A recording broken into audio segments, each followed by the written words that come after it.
Hello friends, आज हम देखने वाले हैं क्लास 12th हिंदी के 50 VVI ऑब्जेक्टिव क्वेश्चन जो कि आपके एग्जाम में बार बार पूछे जा चुके हैं। तो चलिए क्वेश्चन देखना स्टार्ट करते हैं। इसमें 50 क्वेश्चन होगा, बुक से भी होगा और हिंदी व्याकरण से भी। ठीक है, देखिए क्वेश्चन नंबर पहला क्या है। बाल कृष्ण भट्ट जी के माता का नाम क्या है?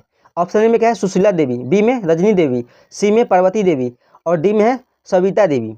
तो इसका राइट आंसर कौन हो जाएगा? इसका राइट आंसर होगा ऑप्शन नंबर सी, पार्वती देवी। बाल कृष्ण भट्ट जी के माता का नाम क्या था? पार्वती देवी था। क्वेश्चन दूसरा है, उसने कहा था, जो कि शीर्षक है कहानी है, किस वर्ष लिखी गई? उसने कहा था क्या है? कहानी है, ये किस वर्ष लिखी गई थी? तो ये 1915 में लिखी गई थी। और किसके द्वारा लिखा गया था? तो वो थे Chandradhar Sharma Guleri, option number B. Question number तीसरा देखिए गया है। क्वेश्चन तीसरा है, सिपाही की माँ, जो कि शीर्षक है एकांकी है। आपके पूरे बुक में एक यही चैप्टर है सिपाही की माँ, जो कि एकांकी है। इसका संकलन अंग है, मतलब ये कहाँ से लिया गया है? तो ये अंडे के छिलके तथा अन्य एकांकी से लिया गया है। कहाँ से लिया गया है? अंडे के छिलके तथा अन्य एकांकी से। Option number A is right answer. अगला क्वेश्चन देखिए। क्वेश्चन नंबर 4 है कि लोकनायक के रूप में प्रसिद्ध हुए, लोकनायक के रूप में कौन प्रसिद्ध हुए थे? तो ऑप्शन ए में क्या है? बालकृष्ण भट्ट, ऑप्शन बी में रामधारी सिंह दिनकर, सी में जयप्रकाश नारायण और डी में है जय कृष्ण मूर्ति। तो इसका राइट आंसर कौन हो जाएगा? ऑप्शन नंबर सी। लोकनायक के रूप में कौन प्रसिद्ध थे? जयप्रकाश नारायण प्रसिद्ध थे। कौन प्रसिद्ध थे जी? Jayaprakash Narayan. Option number C इसका राइट आंसर हो जाएगा। अगला क्वेश्चन देखिए। क्वेश्चन नंबर 5 है कि बालकृष्ण भट्ट के पिता जो थे वो पेशे से क्या थे? देखिए बालकृष्ण भट्ट जी के जो पिता हैं, इनका नाम क्या है बताइए, पहले ये बताइए। तो इनका नाम है बेनी प्रसाद भट्ट। क्या नाम है जी? बेनी प्रसाद भट्ट है इनके पिताजी का। ये पेशे से एक व्यापारी थे। क्या थे जी? व्यापारी थे। ऑप्शन नंबर बी इसका राइट आंसर हो जाएगा। अगला क्वेश्चन देखिए। क्वेश्चन नंबर 6 है कि जायसी ने अपनी आँख की तुलना किससे की है? तो जो मलिक मोहम्मद जायसी हैं, ये अपनी आँख की तुलना किससे करते हैं? दर्पण से करते हैं। किससे करते हैं जी? दर्पण से। किससे करते हैं? दर्पण से। ऑप्शन नंबर कौन है देखिए? ऑप्शन नंबर हो जाएगा इसमें सी इज राइट आंसर। अगला क्वेश्चन देखिए। क्वेश्चन नंबर 7 है। क्वेश्चन 7 है कि ओ सदानीरा के लेखक हैं। ओ सदानीरा के लेखक बताइए कौन हैं? ऑप्शन ए में है जगदीश चंद्र माथुर, बी में लक्ष्मी नारायण लाल हैं, सी में लक्ष्मी नारायण मिश्र हैं और डी में है जयशंकर प्रसाद। तो इसका राइट आंसर कौन हो जाएगा? Option number A. ओ सदानीरा जो चैप्टर है, इसके लेखक कौन है? जगदीश चंद्र माथुर जी हैं। ऑप्शन नंबर ए। क्वेश्चन 8 है, चिर विषाद विलीन मन की किस कविता की पंक्ति है? तो ये किस कविता की पंक्ति है बताइए? ऑप्शन ए में है पुत्र वियोग, बी में है गांव का घर, सी में है तुमुल कोलाहल कला में और डी में है हार जीत। तो इसका राइट आंसर होगा कौन सा बताइए? इसका राइट आंसर होगा ऑप्शन नंबर सी, ये तुमुल कोलाहल कला से लिया गया है। Option number C. Question number 9 देखिए क्या है। क्वेश्चन 9 है, सिपाही की माँ जो कि एकांकी है, बिस्नी चरपाई के मोढ़े पर बैठी क्या करती दिखाई देती है? तो वो क्या करती है बताइए? ऑप्शन ए में है सूत काटती, ऑप्शन बी में है स्वेटर बुनती, ऑप्शन सी में चटाई बुनती, ऑप्शन डी में चावल चुनती। तो इसका राइट आंसर कौन होगा बताइए? तो इसका राइट आंसर होगा सूत काटती। क्या करती थी? उस पर सूत काटती थी। ऑप्शन नंबर ए इसका राइट आंसर हो जाएगा। अगला क्वेश्चन देखिए। क्वेश्चन नंबर 10 है कि बिना फेरे घोड़ा बिगड़ता है और बिना लड़े सिपाही क्या करता है? बिना फेरे घोड़ा बिगड़ता है और बिना लड़े सिपाही। यह पंक्ति जो है वो किस कहानी में है? तो देखिए रोज भी तो कहानी है। ओ सदानीरा क्या है? एक निबंध है और एक लेख और एक पत्र क्या है?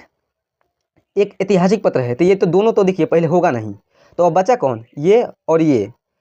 तो उसने कहा था कहानी में इसकी चर्चा है। किसकी चर्चा है जी? ऑप्शन नंबर डी इसका राइट आंसर हो जाएगा। अगला क्वेश्चन देखिए। क्वेश्चन नंबर 11 है, दलविहीन लोकतंत्र किसके मूल उद्देश्यों में है? दलविहीन जो लोकतंत्र है वो किसके मूल उद्देश्यों में है? तो ये मार्क्सवादी और लेनिनवादी के मूल उद्देश्यों में है। ऑप्शन नंबर इसका बी राइट आंसर हो जाएगा। अगला क्वेश्चन देखिए। क्वेश्चन नंबर 12 है। क्वेश्चन 12 क्या है? रोज जो क्या है? एक कहानी है। इस कहानी में किसने पूछा कि तुम कुछ पढ़ती लिखती नहीं हो? रोज क्या है? एक कहानी है। इस कहानी में किसने पूछा कि तुम कुछ पढ़ती लिखती नहीं हो? तो कौन पूछते हैं बताइए? ऑप्शन ए में है लेखक, बी में पति और सी में भाई और डी में है चाचा। तो आप जानते हैं इनमें इस बुक में इनकी तो कोई चर्चा ही नहीं है। तो बचा कौन? ये दो ऑप्शन बचा और दो में राइट आंसर कौन हो जाएगा? ऑप्शन नंबर ए इसका राइट आंसर हो जाएगा। अगला क्वेश्चन देखिए। क्वेश्चन नंबर 13 है, गांधी जी की झोपड़ी को डॉट मतलब किसने जला दिया? ऑप्शन ए में है कि ग्रामीण लोगों ने जला दिया, कि युवकों ने जला दिया, कि एमन साहब के कर्मचारियों ने, कि छात्रों ने जला दिया। तो इसका राइट आंसर होगा ऑप्शन नंबर सी, एमन साहब के जो कर्मचारी थे वो जला दिए थे। किसका? गांधी जी का झोपड़ी को। क्वेश्चन नंबर 14 है, रामपुरवा कहाँ बटुए? रामपुरवा कहाँ बा? तो ये भितहरवा के पास बा। कहाँ बा जी? भितहरवा के पास। ऑप्शन नंबर ए का राइट आंसर हो जाए। अगला क्वेश्चन देखिए, अगला क्वेश्चन बटुए क्वेश्चन नंबर 15। क्वेश्चन नंबर 15 कहाँ बा? फरीश्वर रेणुनाथ की पुस्तक है। फरीश्वर रेणुनाथ की पुस्तक का नाम क्या है? उसका नाम है मैला आंचल। क्या नाम है जी? मैला आंचल। ऑप्शन नंबर बी इसका राइट आंसर हो जाएगा। क्वेश्चन 16 है कि भगत सिंह के पिता और उनके चाचा किसके सहयोगी थे? तो ये लाला लाजपत राय के सहयोगी थे। किसके सहयोगी थे जी? लाला लाजपत राय के। ऑप्शन नंबर सी इसका राइट आंसर हो जाएगा। क्वेश्चन 17 है कि सिपाही की माँ निम्नलिखित में कौन है? सिपाही की माँ कौन है जी? ऑप्शन ए में है चुन्नी, बी में है बिस्नी, सी में है किसनी, सी में है और डी में है क्या? मिसनी।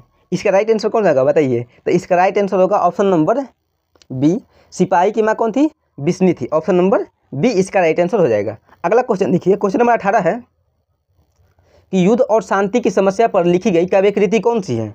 तो वो कौन है जी? वो कुरुक्षेत्र है। कौन है? कुरुक्षेत्र। ऑप्शन नंबर ए इसका राइट आंसर हो जाएगा। अगला क्वेश्चन देखिए, क्वेश्चन नंबर 19 है कि भगवान श्री कृष्ण किस कवि के पूज्य हैं? तो किसके पूज्य हैं जी? ये कबीर दास के पूज्य हैं। किसके पूज्य हैं? कबीर दास के। ऑप्शन नंबर सी इसका राइट आंसर हो जाएगा। भगवान श्री कृष्ण किसके पूज्य हैं? ऑप्शन नंबर सी, कबीर दास के। अगला क्वेश्चन देखिए, क्वेश्चन नंबर 20 है कि बिस्नी कौन है? बिस्नी कौन है जी? ऑप्शन ए में है बिस्नी मानक की बहन है, बिस्नी जो है मानक की भाभी है, कि बिस्नी मानक की चाची है, कि बिस्नी मानक की माँ है। तो बिस्नी कौन है? बिस्नी जो है वो मानक की क्या है? माँ है। ऑप्शन नंबर ए डी इसका राइट आंसर हो जाएगा। क्वेश्चन नंबर 21 देखिए क्या है। क्वेश्चन 21 है, हंसते हुए मेरा अकेलापन हिंदी साहित्य कौन विधा है? हंसते हुए मेरा क्या है? अकेलापन। यह हिंदी साहित्य की कौन सी विधा है बताइए? ये डायरी है, कि यात्रा वृत्तांत है, कि आत्मकथा है, कि शब्द चित्र है? तो इसका राइट आंसर हो जाएगा ऑप्शन नंबर ए, क्योंकि ये डायरी है। क्या है जी? डायरी है। अगला क्वेश्चन देखिए, क्वेश्चन नंबर 22 है कि किस कहानी का शीर्षक गैंग्रीन था? मतलब पहले क्या था? गैंग्रीन था, अब उसका शीर्षक कुछ अलग है। बताइए किस कहानी का है? उसने कहा था कहानी का, कि रोज कहानी का, कि रस्सी का टुकड़ा का, कि तिरिच का है? तो आप कहेंगे कि ये रोज कहानी का है, क्योंकि इसी में तो गैंग्रीन की चर्चा है। किसमें? रोज कहानी में। ऑप्शन नंबर बी इसका राइट आंसर हो जाएगा। अगला क्वेश्चन देखिए, क्वेश्चन नंबर 23 हटिए। क्वेश्चन नंबर 23 का बा कि जूठन क्या है? जूठन क्या है जी बताइए? तो जूठन एक क्या है? आत्मकथा है। और जूठन चैप्टर को लिखे कौन है? तो इसको लिखे हैं ओम प्रकाश वाल्मीकि जी लिखे हैं। कौन जी लिखे हैं? ओम प्रकाश वाल्मीकि जी। क्वेश्चन नंबर 24 देखिए क्या है, भक्तमाल किन की रचना है? भक्तमाल किन की रचना है? तो ये भक्तमाल जो है बताइए किन की रचना है? ऑप्शन ए में है नाभादास, बी में सूरदास, सी में तुलसीदास और डी में है कबीरदास। तो इसका राइट आंसर हो जाएगा कौन बताइए?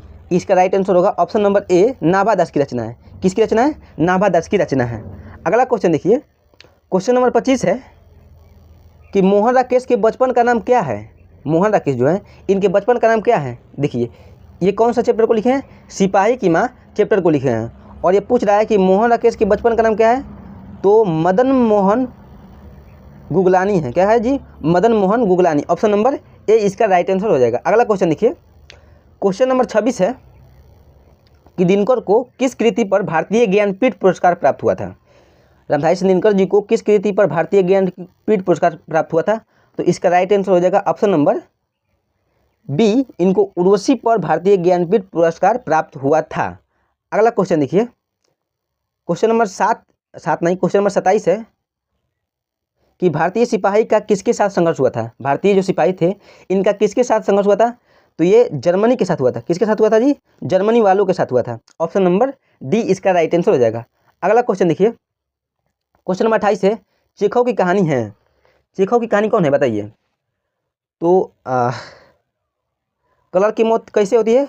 चीखने की कारण होती है। क्या चीख रहे थे? जहर, इसलिए उनकी मृत्यु हो गई। ऑप्शन नंबर ए इसका राइट आंसर हो जाएगा। अगला क्वेश्चन देखिए, क्वेश्चन नंबर 29 है कि निम्नलिखित में विष्णु नहीं जी, देखिए टाइपिंग मिस्टेक है यहाँ पर। निम्नलिखित में बिस्नी की पड़ोसन कौन है? पोषण नहीं, पड़ोसन लिखा होगा वहाँ पर। बिस्नी की पड़ोसन कौन है? तो वो कौन है जी? कुंती है। कौन है? उसकी पड़ोसन कौन थी? कुंती थी। ऑप्शन नंबर सी इसका राइट आंसर हो जाएगा। अगला क्वेश्चन देखिए, क्वेश्चन नंबर 30 है कि दलित साहित्य का सौंदर्य शास्त्र लेखक हैं। दलित साहित्य के सौंदर्य शास्त्र के लेखक कौन है? तो वो कौन है जी? ओम प्रकाश वाल्मीकि हैं। कौन है? ओम प्रकाश वाल्मीकि है। ऑप्शन नंबर सी इसका राइट आंसर हो जाएगा। अगला क्वेश्चन देखिए, क्वेश्चन नंबर 31 है। अब बस 20 ही क्वेश्चन बचा हुआ है, ठीक है। देखिए, जायसी का जन्म स्थान है, जायसी का जन्म स्थान कहाँ है? जायस कब्र अमेठी उत्तर प्रदेश में है। कहाँ है जी? जायस कब्र अमेठी उत्तर प्रदेश में। ऑप्शन नंबर सी इसका राइट आंसर हो जाएगा। अगला क्वेश्चन देखिए, क्वेश्चन नंबर 32 है कि चौराहा में कौन समास है? देखिए, चौराहा यानी कि चार राहों को समूह को हम क्या कहते हैं? चौराहा कहते हैं, यानी कि चार राहों का समूह। तो शुरू में क्या रहा है? चार, और चार क्या किसको दर्शाता है? संख्या को। और संख्या किस में आता है? संख्या 1 मिनट, संख्या किस में आता है जी? द्विगु समास में आता है। ऑप्शन नंबर डी इसका राइट आंसर हो जाएगा। अगला क्वेश्चन देखिए, क्वेश्चन नंबर 33 हटुए, 33 हटुए नहीं हुए 33, प्रतिकूल में कौन उपसर्ग है? प्रतिकूल में कौन उपसर्ग है जी? तो प्रतिकूल में प्रति उपसर्ग है, और कुल जो है वो क्या है? शब्द है। ऑप्शन नंबर बी इसका राइट आंसर हो जाएगा। अगला क्वेश्चन देखिए, क्वेश्चन नंबर 34 हटुए कि लड़का शब्द में प्रत्यय है। लड़का शब्द में प्रत्यय क्या है? लड़का। देखिए, लड़का, तो इसमें क्या आ रहा है? आकार है। ऑप्शन नंबर ए इसका राइट आंसर हो जाएगा। अगला क्वेश्चन है क्वेश्चन नंबर 35। क्वेश्चन नंबर 35 क्या है? वार्तालाप शब्द में कौन सी संधि विच्छेद है? वार्तालाप शब्द का संधि विच्छेद क्या होगा? तो देखिए, वार्ता प्लस आलाप होता है। क्या होता है जी? वार्ता प्लस आलाप। ऑप्शन नंबर ए इसका राइट आंसर हो जाएगा। अगला क्वेश्चन है क्वेश्चन नंबर 36 कि फ का उच्चारण स्थान क्या है? तो देखिए, इसका ट्रिक क्या होता है? के टी यम और दो डी ओ, तो लास्ट में क्या आता है? पफ आता है। 5वें नंबर पर क्या आता है जी? क ख ग में पफ आता है, यानी कि क्या हो जाएगा? ओष्ठ हो जाएगा। ऑप्शन नंबर ए हो जाएगा। ऑप्शन नंबर ए इसका राइट आंसर। अगला क्वेश्चन है क्वेश्चन नंबर 37 कि यथासंभव शब्द कौन समास है? यथा जो संभव है ये कौन सा समास है? तो ये देखिए, यथा क्या है? इसमें उपसर्ग है, और उपसर्ग वाले जितने भी शब्द हैं वो किस में आते हैं? ये आते हैं अव्ययीभाव समास में। किस में आते हैं? अव्ययीभाव समास में। ऑप्शन नंबर सी इसका राइट आंसर हो जाएगा। अगला क्वेश्चन है क्वेश्चन नंबर 38 कि लोक का विशेषण क्या होगा? लोक का विशेषण क्या होगा बताइए? तो लोक का क्या होता है? लौकिक होता है। ऑप्शन नंबर सी इसका राइट आंसर हो जाएगा। क्वेश्चन नंबर 39 है कि बुढ़ापा जो शब्द है वो है, बुढ़ापा कौन सा शब्द है? तो ये देखिए, ये कौन मतलब पूछ रहा है कि कौन सी संज्ञा है बुढ़ापा?